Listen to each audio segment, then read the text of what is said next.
Morrissey, off the Smiths. And the song, you may not know, it's a cover. It's called A Song from Under the Floorboards. And it's a cover of that song.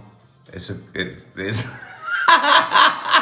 that song is a cover of that song by Magazine. Good. Right, where are we? Started well, innit?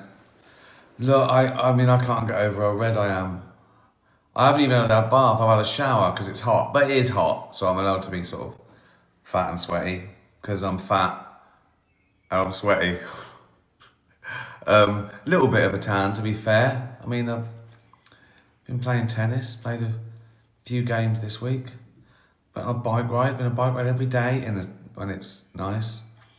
So yeah, I like to think it's a healthy glow as opposed to high blood pressure.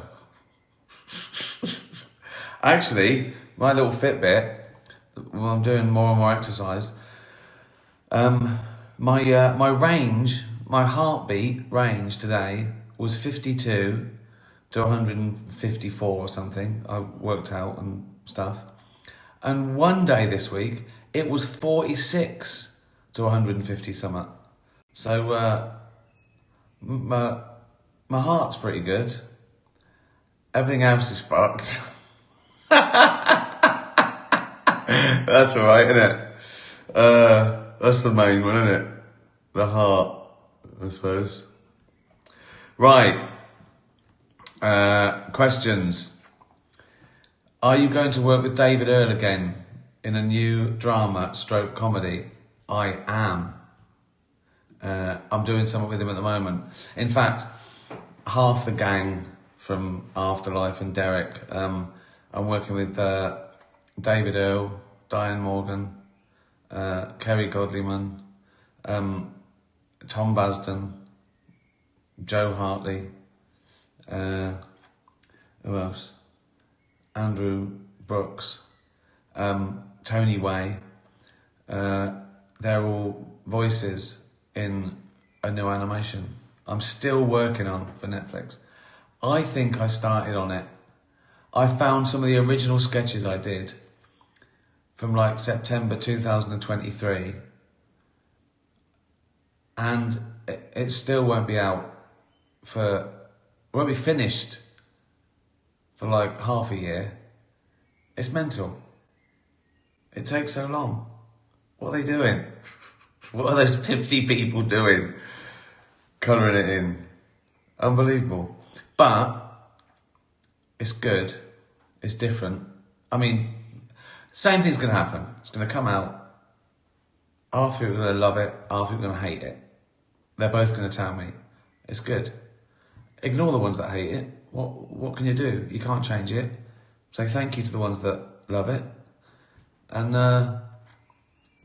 do it again. If it's a success, you get to do it again. And you stop when you get bored or when it fails. But yeah, that hasn't happened yet. So yes, Joss, I am going to work with him again. I can't tell you too much. I've told you everything I can tell you about the animation. I've been playing with AI. So I'm thinking of doing a podcast. I know I've been thinking for ages, and I think this is like a podcast. And I was going to do something like this in a podcast, either for Spotify or YouTube, where I just answer your stupid questions, maybe filmed a bit better or whatever. Right? And then I thought I should do it. I should answer AI questions, because AI is pretty fascinating. AI, and I've been asking AI some questions to ask me. Obviously, it doesn't know it's me, but it scours the internet, finds out everything it can about me and that question in a second, and then answers it in its own words. I know it is a, you know what I mean. So So this is a question I asked AI to answer to you, right? Ask Ricky Gervais a masterclass question about stand-up. So I gave it a clue that I wanted it to be about the craft and stuff.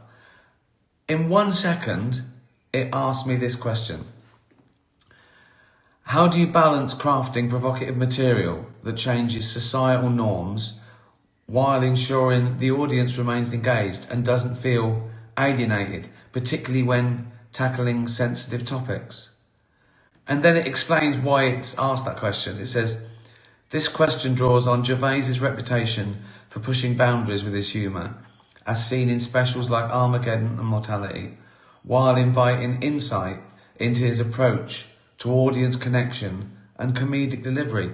It did that in 1 second. It's mental.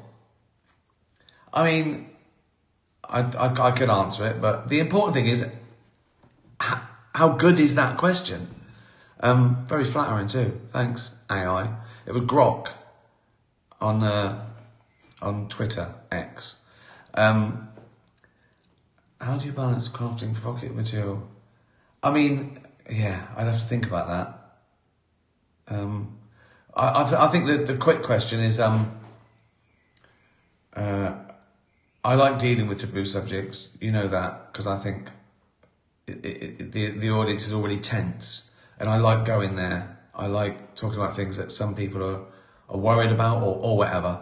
And I don't think they feel alienated because I'm often on their side. I'm often creating an outside enemy to them as well, you know, like oppression or cancel culture or you know, bosses, the filthy rich. So it's like us against them, I suppose, and I try and be one of them. Does this answer them? I mean, it's cleverer than me, isn't it? That's annoying. But that's the sort of thing I might do in a masterclass type thing. Because then it's sort of, instead of asking one person's question that might be, you know, particular to them, this is like, it's worked out what most people might want to know. It's fascinating. Mariam, would you let Jane wax your chest hair or any hair on your body? No, she did a little bit on my back once, never again. I mean, it was horrible, and then it feels horrible. But the worst thing is, she revelled in it too much. She sort of knew. So I didn't do that. I don't wax anything anyway. Who cares? I mean, I get a haircut, I trim my beard, that's it. Who cares about chest hair and stuff? I mean, unless you know, you have to shave up to there and there's back hair coming out of your t-shirt. Even then, I don't think I'd care much. You know? But no, I've never done it. It's still a bit odd to me. I suppose I'm a different generation, but it's still a bit odd. For blokes to, why do you want a waxy chest? I don't know. So I've done a few of those AI questions. I said, ask Ricky Gervais a masterclass style question about acting. Again, 1 second. Right? Scours the internet, finds out about me, what people have said about me, probably interviews, tweets, whatever. The general consensus of everything that's ever been said, written down, and it came up with this. How did you develop your pioneering naturalistic body language in performance, like in the office, and what techniques do you use to maintain that authentic, unpolished, presence. Is that a diss? Unpolished. No, I think it's a compliment. I'm taking it as a compliment. Unpolished presence while still delivering comedic or dramatic precision. And then it explains it. This question acknowledges Gervais's groundbreaking contribution to naturalistic acting. Thank you very much, Grok. Particularly his awkward, relatable physicality. That means I'm fat. And invites him to share insights on his process. Well, I think I can answer that one. I was always more fascinated with body language than sort of words in a way. I'd cut out words where a signal would, like, it's better than exposition. If you want to show that Brent's lying, you just go, So that I like that. I like the fact that most communication, or a lot of communication, is sort of non-verbal. We pick up subliminal signs. So I like that. Also, because I wasn't trained, of course I'm not gonna have any, bad habits, or I'm not actory. And because it was a fake documentary, and it was about someone I knew that I used to work in an office, I could sort of be natural. And what did it say? What was that thing? Awkward, relatable, unpolished. That was it. I could be unpolished. Honestly, I'm fascinated with this AI. Right, a question from a human. Jeannie, will you be doing the bowl every year? And who sets it up for you? I don't think so. I mean, I was kicking myself when I did it twice. I thought, why am I doing it again? I broke the record. Oh my God, what if it doesn't sell out? What if it rains? But I loved it. I loved it the second time. Who sets it up for you? Well, I've got a promoter in England and in the US, but there's also a promoter at the bowl that says he's big here, he could sell this out. And my promoter goes, oh good, let's do it. So me and my promoter, and it's not like we get it for free. If you promote something, they don't go, oh yeah, just come along, it'd be great. You have to pay all the costs to hire. I mean, I could do it myself. I could hire Wembley myself. For I can't even guess what it costs. So supposing it's $100,000, and so someone does that, and then you've got to sell enough tickets to pay them back and make some money yourself. So I think hiring and all those things that you have to do is about, if it sells out, it's usually about a third of your turnover. So yeah. Does that answer your question? I think so.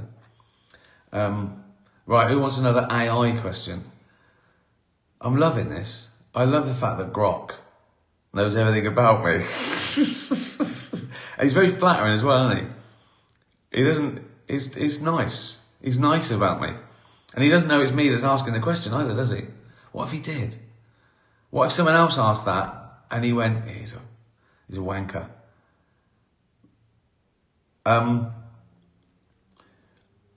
Ask Ricky Gervais about his writing. It starts with, Mr. Gervais, your writing is renowned for its richly developed characters, authentic dialogue, and unflinching emotional depth as seen in works like The Office, Derek and Afterlife. Could you share your process for crafting such vivid, relatable characters and grounding their interactions in realistic dialogue, while also fearlessly tackling raw, often uncomfortable... I think he's creeping now. It's a bit stalkery, isn't it? He's a bit too nice.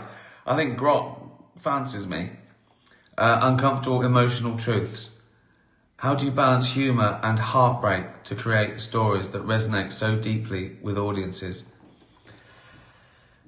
just sort of be honest, really. So I think some people are worried about being too sincere in case they're criticised. They don't want someone to go, oh, God, oh, God, how soppy.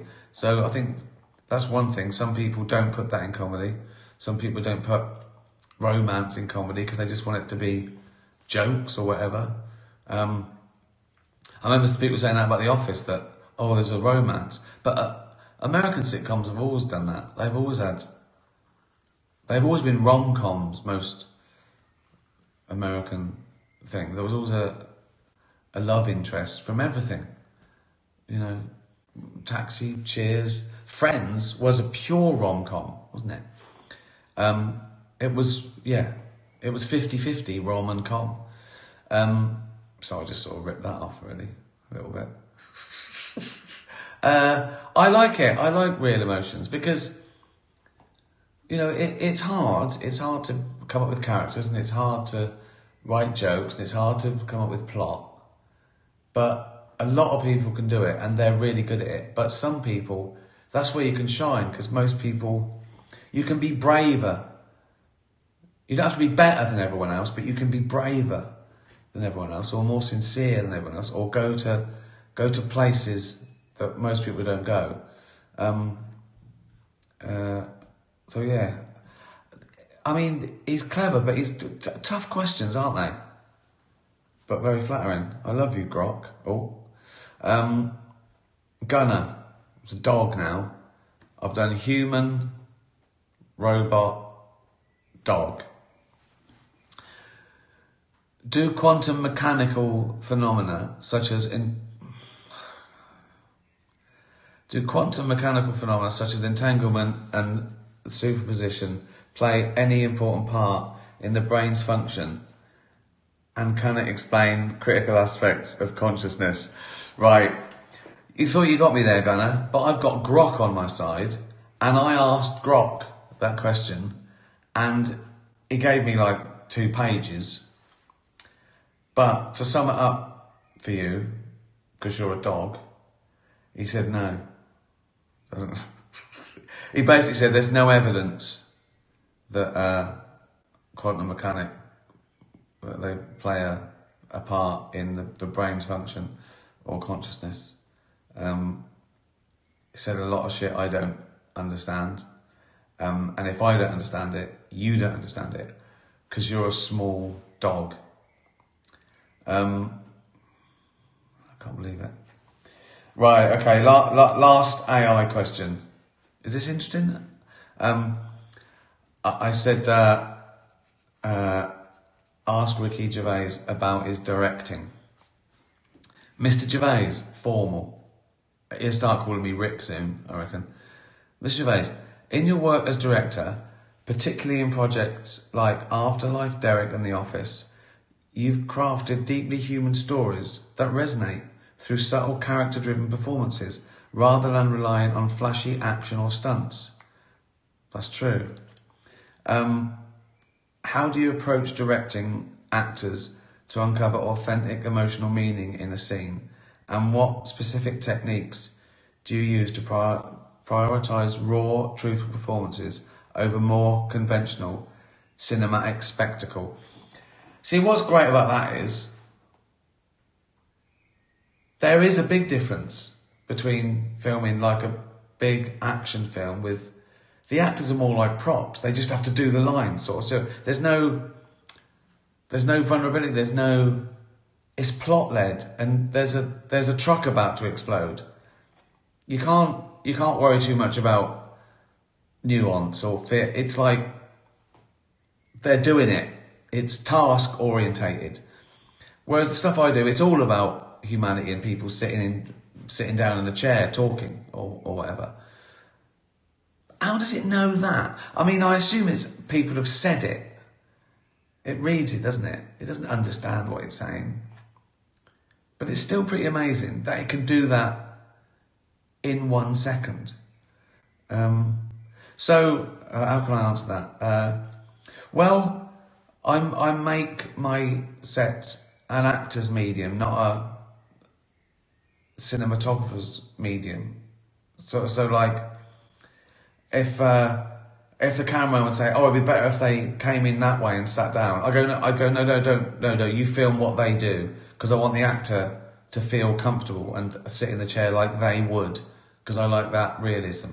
So that's one thing, making it an actor's medium, and then they nail the script. Actors come prepared and they do it all, and you hear the lines just done well, and sometimes it sounds written. So you go, okay, how would you say it? How would you say it? You wouldn't say, cross the road, would you? You'd like, went over there. So do that. So you play with it a little bit and make them feel like they would really say that for the first time. I see films where they just haven't cared about the acting, because the stunts are more important.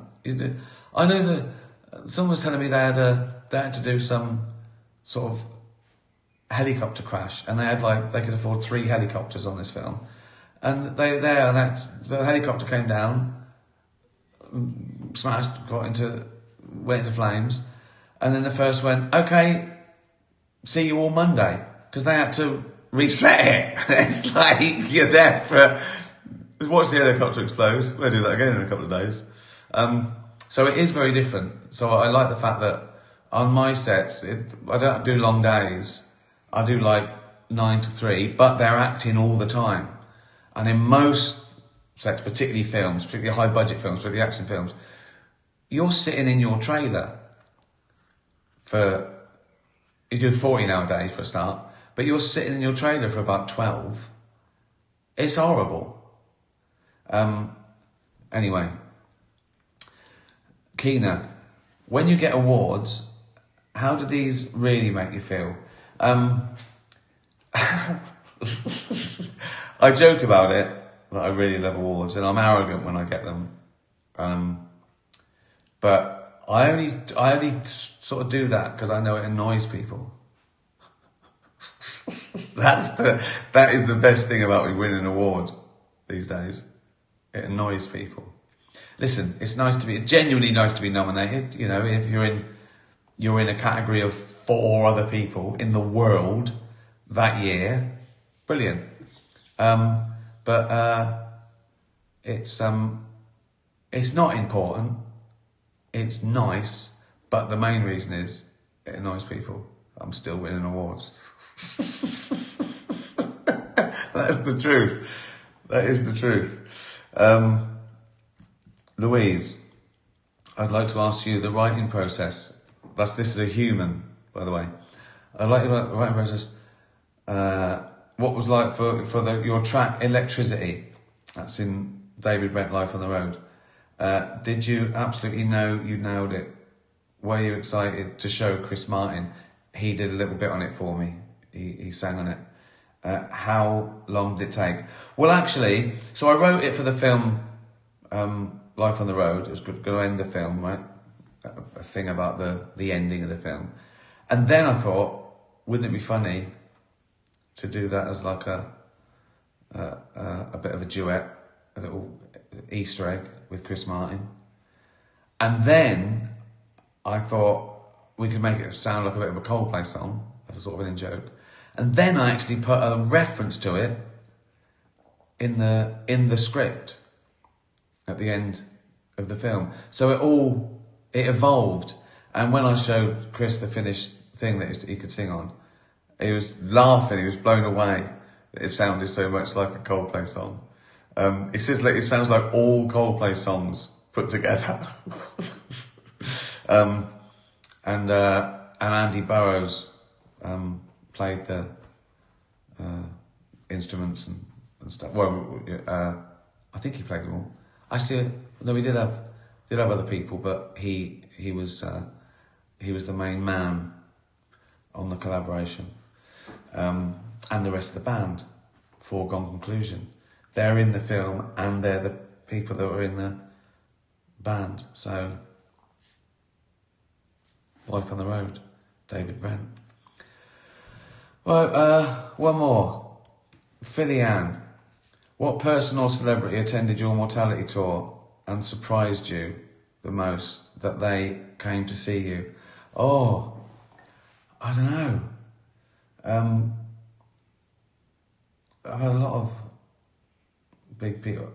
I remember, I think I told you this before, at one gig a while ago, I had Madonna, Paul McCartney, and Prince William at the back.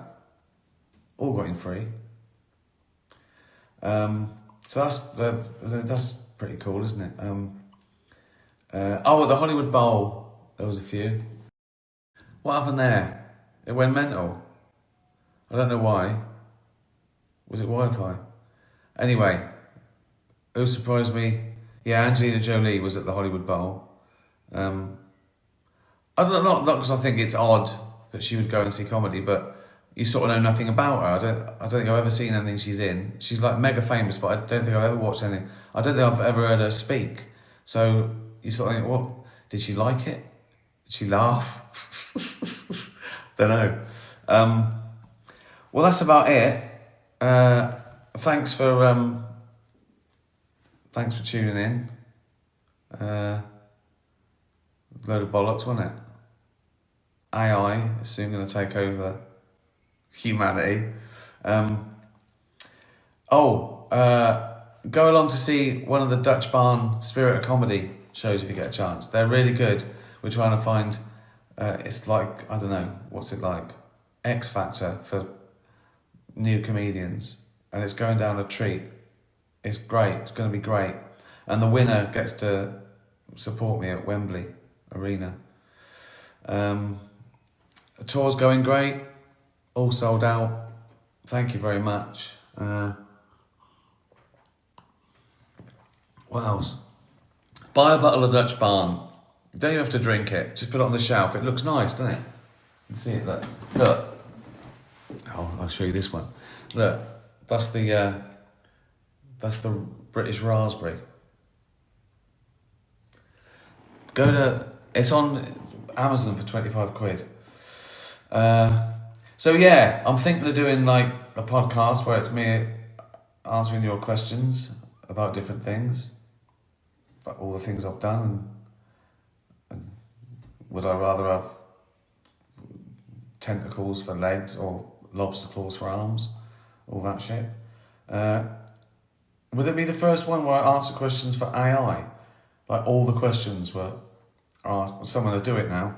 See? I should have got a fucking mouth shut. Right, I've run out of shit. Thank you very much. Be nice to animals. Tatty bye, everyone.